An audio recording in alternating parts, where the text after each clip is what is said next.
Muy buenos días muchachos de grado séptimo. Entonces, en este proceso que vamos a manejar, vamos a desarrollar como tal.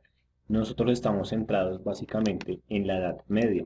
Y hay que tener en cuenta que dentro de la Edad Media hay ciertas características o ciertos procesos que debemos analizar y tener en cuenta.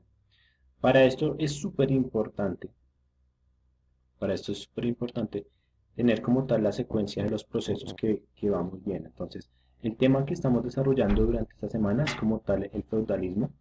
¿Qué hay que tener en cuenta el feudalismo? Nosotros hablábamos que la categoría del feudalismo, según como yo lo categorizo, es un sistema económico sustentado en tierras y que a partir de esta característica se comienzan a marcar las diferentes tendencias que se van a ver reflejadas dentro del feudalismo o que van a marcar el feudalismo. Entonces, la primera y yo creo que la más importante es hay que tener en cuenta que en el feudalismo, como tal que se desarrolla en la Edad Media, existe una estructura social.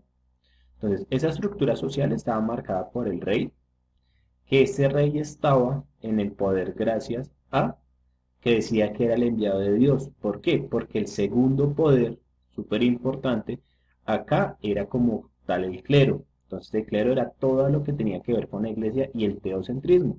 Tener en cuenta que el teocentrismo es Dios como centro del mundo. Entonces, acá el señor rey gobierna, pero siempre y cuando respete los dictámenes o lo que se postule desde el clero. Entonces, ¿qué pasa? Está el rey, está el clero, está la alta nobleza.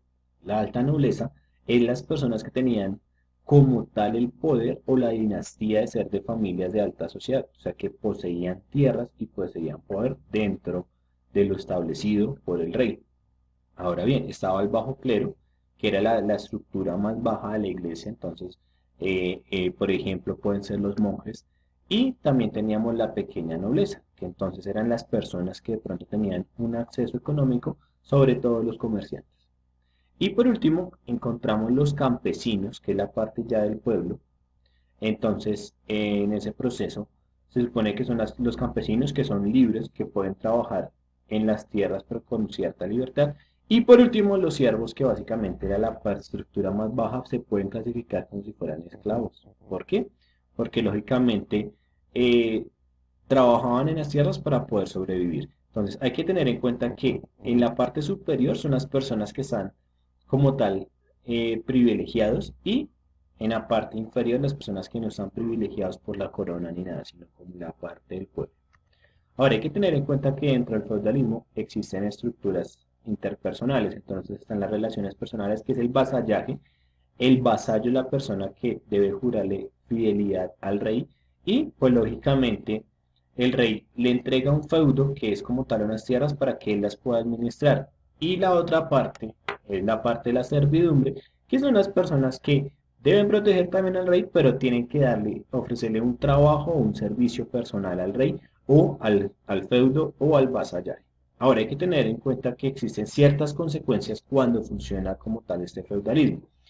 En la parte social hay que tener en cuenta que está sustentado por tres ramitas, que son las primeras que vimos, que es como tal la nobleza, el clero y los campesinos. Nobleza poseen dinero, el clero la iglesia y los campesinos las personas del pueblo. Y que existe una jerarquía entre ellos. Entonces, ya la tenemos en cuenta. Y lógicamente está la caballería, que se encarga de defender al rey. ¿Listo? Ahora, en la parte política ya aparece como tal una distribución de las tierras, que lógicamente es un poder, es un poder que está privilegiado. Esto funciona como una monarquía. ¿Qué es monarquía? El poder de una sola persona, y que esa persona toma la decisión de todo, que en este caso sería el rey. Y por otro lado está la parte de la economía, que todo está sustentado en el desarrollo de las tierras como un bien económico y que se dedica como tal al intercambio. Ya por último encontramos las características generales del feudalismo. Entonces acá en esta imagen se ve un poco biselado, que muestra las aldeas. Pero entonces la primera característica: se desarrollaron entre guerras, había demasiado conflicto. La economía estaba sustentada en las tierras, en el intercambio de productos. Eh, los tributos que tenía que ofrecer el siervo al señor rey, que era la parte más baja. El poder del clero, que dominaba y controlaba. Y por último, como tal, la cultura dentro del feudalismo, que todo giraba en torno a Dios. Vale, muchachos, espero que haya quedado claro el tema. Nos vemos en la próxima clase. Chao, chao.